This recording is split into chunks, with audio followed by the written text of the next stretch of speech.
Qu'il s'agisse de rayons X, de rayons gamma ou de particules, les rayonnements ionisants pénètrent la matière vivante et lui transfèrent de l'énergie. C'est l'énergie absorbée par les organes qu'on appelle la dose qui peut entraîner des effets sur la santé. Elle s'exprime en joules par kilogramme, autrement dit en grés. L'échelle, qui va ici jusqu'à 10 grés, est divisée en très faible dose, moyenne et forte dose.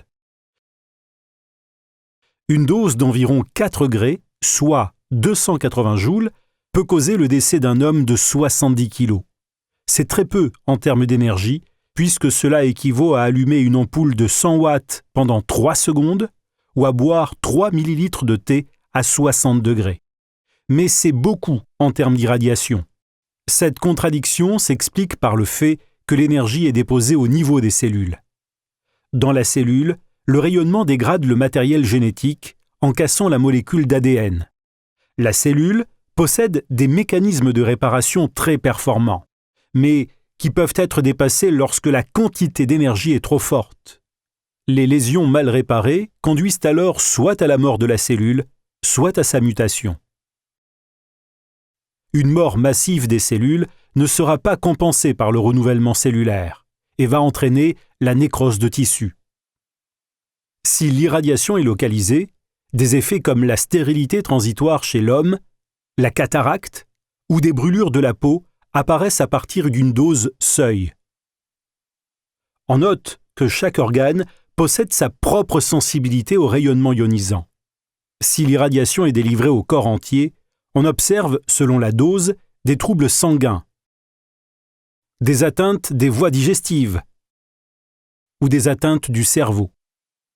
La dose à laquelle se produit le décès de 50% des personnes est d'environ 4 grés en l'absence de traitement. Ces effets sont précoces, à seuil, et leur gravité augmente avec la dose. Au niveau local, par exemple les testicules, une dose de 0,15 grés entraîne une stérilité transitoire et une dose de 6 grés, une stérilité définitive. Ces effets sont appelés déterministes car ils se produisent de manière certaine chez tous les sujets exposés. Les premiers effets déterministes s'observent aux alentours de 0,15 grés. Une cellule qui n'est pas morte, mais qui a muté, a un avenir incertain. Elle peut être repérée et éliminée par le système immunitaire ou survivre sans conséquence pour l'organisme. Elle peut également se transformer en cellule cancéreuse. Chez un individu exposé, rien ne permet de savoir s'il va développer un cancer. Et dans une population exposée, rien ne permet de savoir quel individu sera atteint. Ce sont des effets aléatoires ou stochastiques. On ne peut qu'estimer statistiquement le risque de voir l'effet se manifester. Pour évaluer ce risque, on utilise une unité dérivée du gré, le sievert, et son sous-multiple, le millisievert. Le sievert, qui est de même dimension que le gré, permet d'évaluer chez l'homme le risque d'apparition de cancer lié à toutes les sources d'exposition au rayonnement ionisant. Contrairement aux effets déterministes, les effets stochastiques sont tardifs, puisqu'ils apparaissent 3 à 4 ans après l'exposition pour les leucémies, 10 ans ou plus pour les cancers solides. Pour des doses supérieures à 100 millisieverts, les effets stochastiques ont été mis en évidence grâce aux études épidémiologiques, notamment celles des survivants d'Hiroshima et Nagasaki. Ce n'est pas la gravité des cancers qui augmente avec la dose, mais leur fréquence. La probabilité de développer un cancer augmente avec la dose reçue de 0,5% tous les 100 millisieverts. Autrement dit, la probabilité de développer un cancer augmente de 5% par sievert supplémentaire. En dessous de 100 millisieverts, les effets stochastiques n'ont jamais été observés. Mais en l'absence de certitude scientifique, une attitude prudente conduit à faire comme s'ils existaient. C'est cette hypothèse qui fonde l'action en matière de radioprotection. Il existe de nombreuses sources d'exposition au rayonnement ionisant qui couvrent l'ensemble de l'échelle. Parmi celles auxquelles nous sommes soumis, nous allons en présenter 5.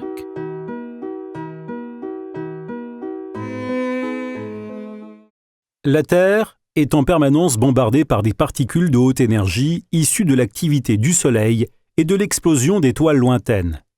En pénétrant dans l'atmosphère, ces particules percutent les atomes d'oxygène et d'azote. Les produits de la collision heurtent à leur tour d'autres atomes, engendrant par cascade une gerbe de particules secondaires, dont certaines parviennent jusqu'au sol. Chaque seconde, nous sommes traversés par une centaine de ces particules. La protection dont nous fait bénéficier l'atmosphère diminue rapidement avec l'altitude.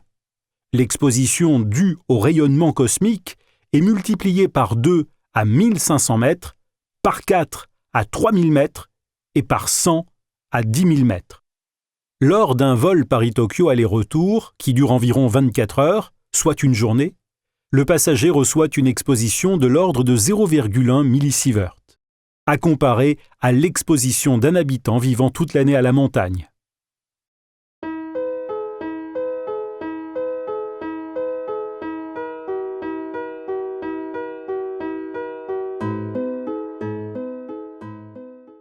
La Terre renferme une grande quantité d'éléments radioactifs naturels, uranium, thorium, potassium, qui sont à l'origine de cette chaleur interne et l'entretiennent depuis la naissance de notre planète, il y a 4,5 milliards d'années.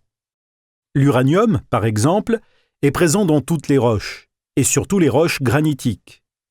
En se désintégrant, il donne naissance à une famille radioactive qui va jusqu'au plomb stable. Parmi les descendants radioactifs de l'uranium, on trouve le radon. Signe caractéristique, c'est un gaz. Puisque c'est un gaz, il s'échappe, émane du sol et se concentre dans les maisons, d'autant plus qu'elles sont mieux isolées et peu ventilées. Nous respirons beaucoup plus de radon à l'intérieur des habitations qu'à l'extérieur. En France, l'exposition individuelle due au radon et à ses descendants est de l'ordre de 1 millisievert.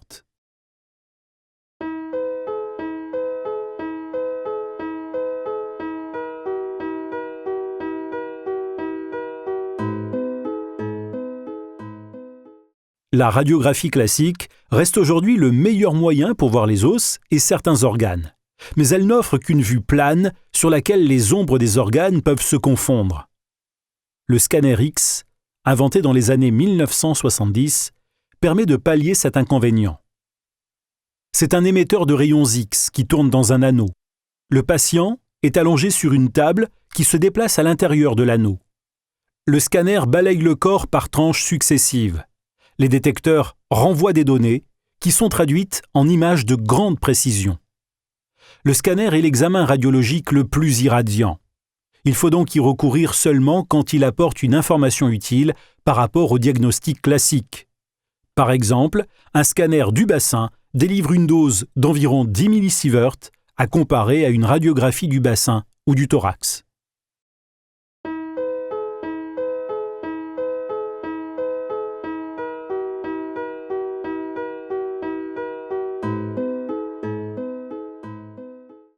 Après l'accident de la centrale de Fukushima, le 11 mars 2011, plusieurs dizaines de milliers de travailleurs sont intervenus.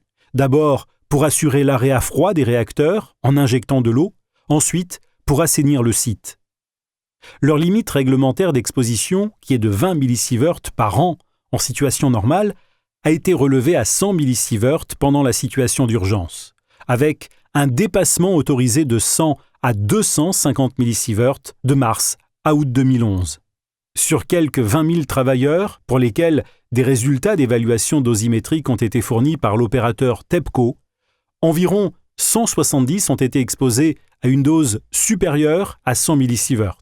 Et parmi eux, quelques-uns ont reçu une dose supérieure à 250 millisievert, avec un maximum à 680 millisievert.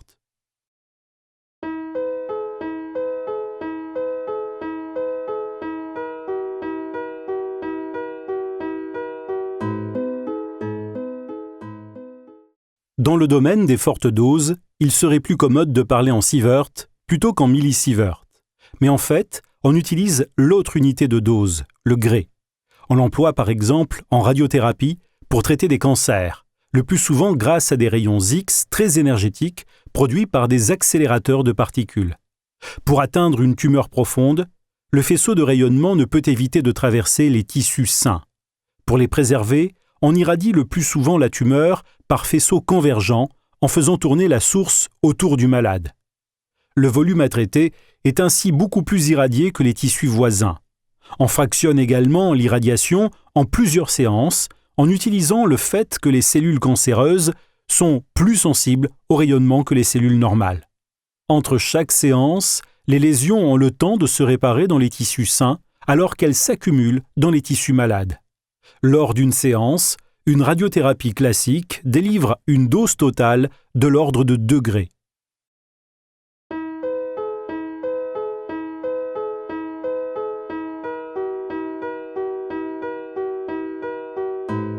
Un facteur important qui n'apparaît pas sur cette échelle pour juger de la gravité d'une irradiation est sa durée, très variable dans les exemples présentés. Quelques heures pour un voyage en avion, une année pour l'inhalation de radon, quelques secondes pour un scanner ou quelques minutes pour une séance de radiothérapie, quelques semaines pour les intervenants de l'accident de Fukushima. La durée d'exposition est un facteur important, car elle influe sur les capacités de réparation des lésions par l'organisme. Mais deux théories s'opposent sur l'étalement de l'exposition. Pour les uns, il est favorable, car il donne du temps à l'organisme pour réparer. Pour les autres, il est défavorable, car un organisme sollicité en permanence finit par s'épuiser et devenir moins performant pour réparer. Nous n'avons pas parlé des installations industrielles qui sont des sources d'exposition artificielle. En situation normale, elles délivrent au public des doses très faibles, de l'ordre de 0,01 millisievert. Pour ces installations, il existe des limites réglementaires. Au maximum, 1 millisievert par an pour le public et 20 millisievert par an pour les travailleurs.